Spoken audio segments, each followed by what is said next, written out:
Oke guys, ketemu lagi di channel Network Tutorial.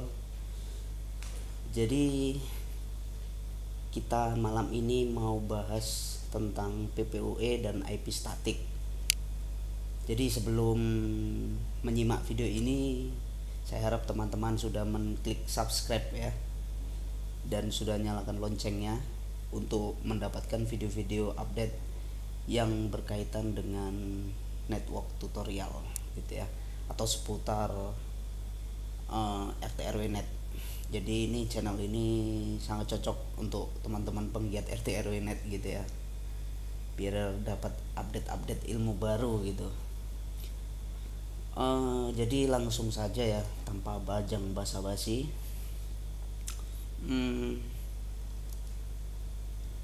Saya di sini mau membahas tentang PPOE dan IP statik gitu.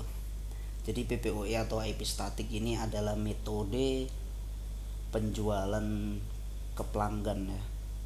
Atau teman-teman kalau kita lihat misal plat merah atau ISP-ISP lain broadband itu menggunakan metode PPOE.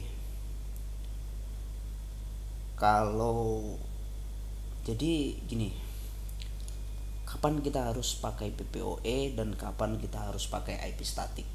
Karena di PPOE dan IP statik ini ada kelebihan dan ada kekurangannya, dan teman-teman harus tahu. Yang ingin memulai usaha RT RW net atau membuka ISP, teman-teman harus tahu dulu apa keunggulan PPOE dan IP statik dan kapan kita harus menggunakan metode PPOE atau metode IP statik gitu ya. Jadi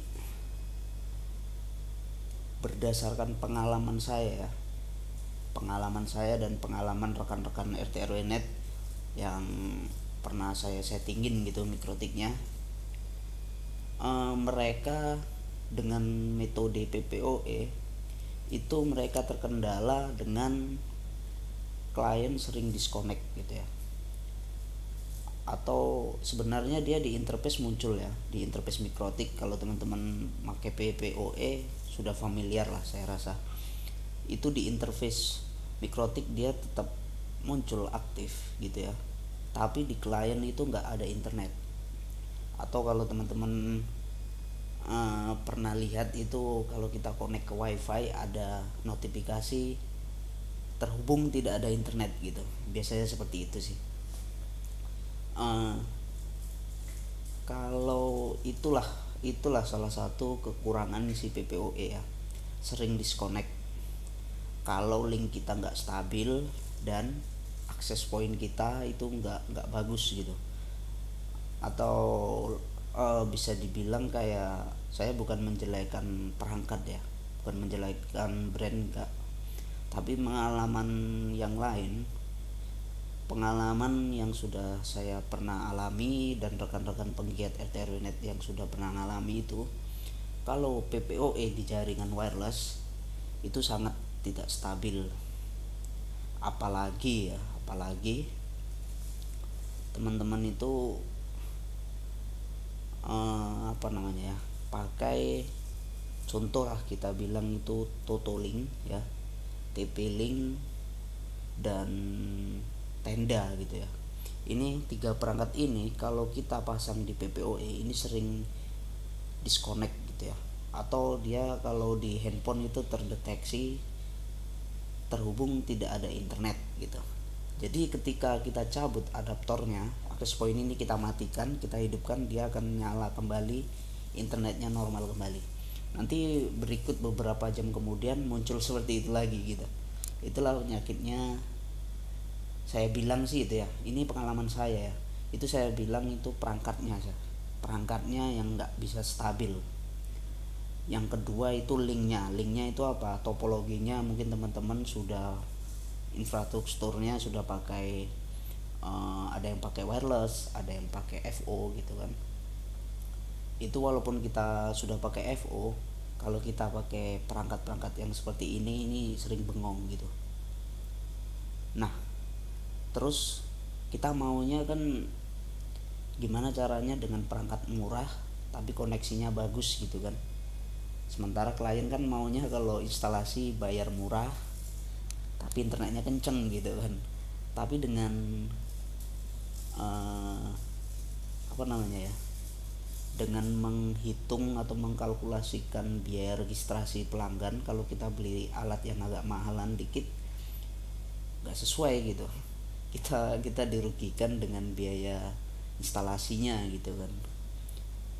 Jadi saran saya ya, kalau untuk PPOE sebaiknya teman-teman pakai OLT.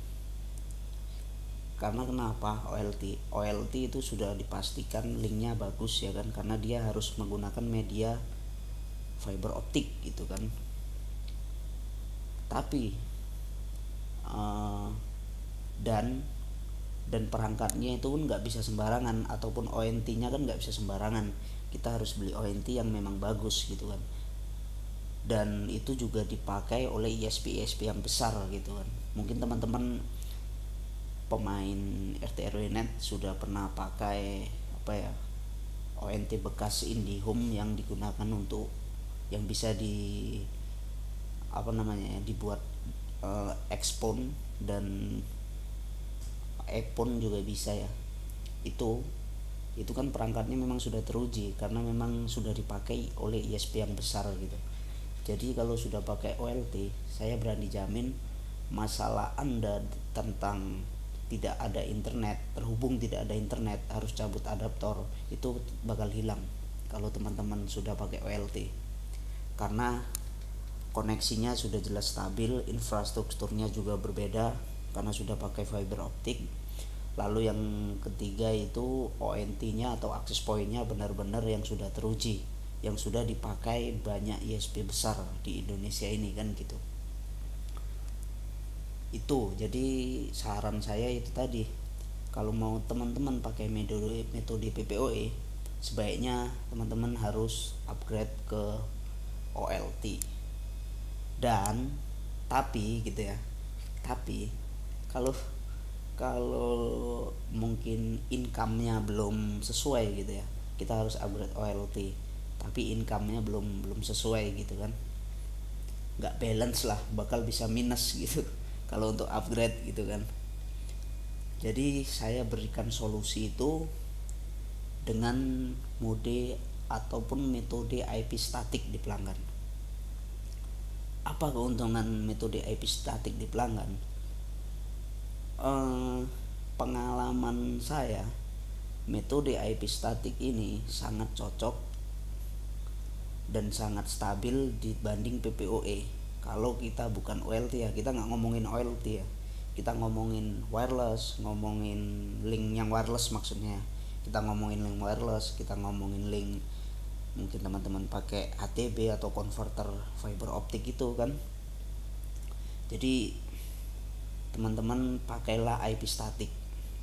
Memang sedikit lebih ruwet ya, karena kita harus kita membuat simple queue atau membuat limitnya manual. Jadi misal pelanggan A baru registrasi, baru mau menggunakan internet kita harus membuat limitnya manual di simple queue. Sementara PPOE dia bisa otomatis, begitu dia terkoneksi ke PPOE otomatis di simple queue muncul gitu.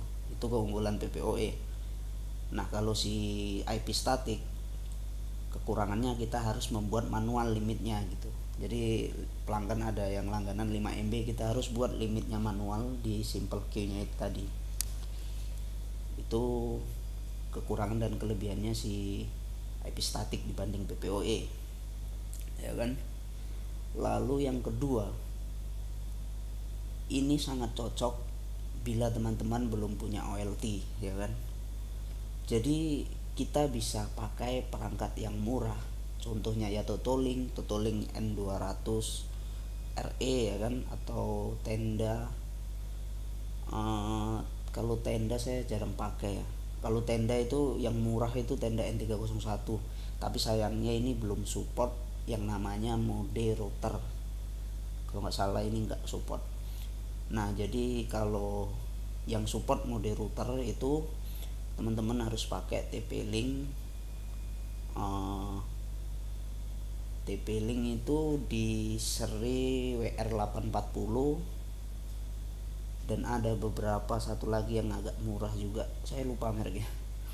Mungkin teman-teman bisa search lah. Intinya kalau teman-teman mau pakai metode IP statik, akses pointnya itu harus mendukung mode router. Jadi IP routernya nantilah yang kita limit dan kita inputkan ke simple queue untuk melimitkan atau membatasi bandwidth kita. Dan ini keunggulannya dibanding PPOE. PPOE itu kan sering disconnect ya. Kalau ada gangguan atau ada akses pointnya yang mungkin sudah hang, kelamaan gak dimatikan, itu biasanya dia sering disconnect dan tidak ada internet. Tapi kalau IP statik ini gak bakal terjadi seperti itu, kecuali kabelnya putus gitu ya. Kecuali kabel putus. Jadi saya saranin teman-teman kalau punya topologi yang bukan OLT, saya sarankan kalau teman-teman mau tidur nyenyak, tenang, pakailah IP statik, jangan PPOE. Kecuali teman-teman sudah sanggup membeli OLT dan upgrade infrastrukturnya ke fiber optik, teman-teman pakai PPOE karena lebih enak manajemen bandwidthnya. Tapi itu tadi, koneksivitas internetnya nggak stabil kalau kalau teman-teman bukan pakai OLT gitu. Kalau IP statik ini kan dengan budget murah kita dapat internet yang bagus. Lalu kekurangan si IP statik ini dia nggak aman ya. Kalau saya bilang nggak amannya gimana, user kita bisa merubah IP misal pelanggan A IP-nya 192.168.1.10 gitu kan. Terus pelanggan ini agak ngerti sedikit tentang jaringan, dirubahnya ke 1.20. Nah, limitnya bakal jebol di sini. Nggak terlimit karena IP-nya berubah gitu kan. Jadi kalau saran saya itu digabung dengan hotspot. Jadi IP yang sudah kita binding itulah yang bisa connect ke internet.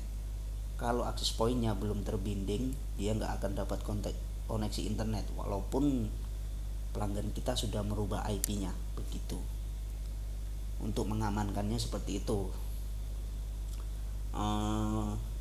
Di tutorial banyak sih masalah IP binding, teman-teman bisa search saja di channel yang lain mungkin atau di Google cara IP binding pada perangkat gitu kan. Nah, jadi itu keunggulan IP statik dibanding PPOE. Kesimpulannya, teman-teman boleh pakai PPOE dengan catatan sudah menggunakan OLT yang pastinya sudah infrastrukturnya sudah fiber optik kan. Dan lalu kalau teman-teman belum pakai OLT, sangat disarankan pakai IP statik untuk internet yang lebih stabil gitu.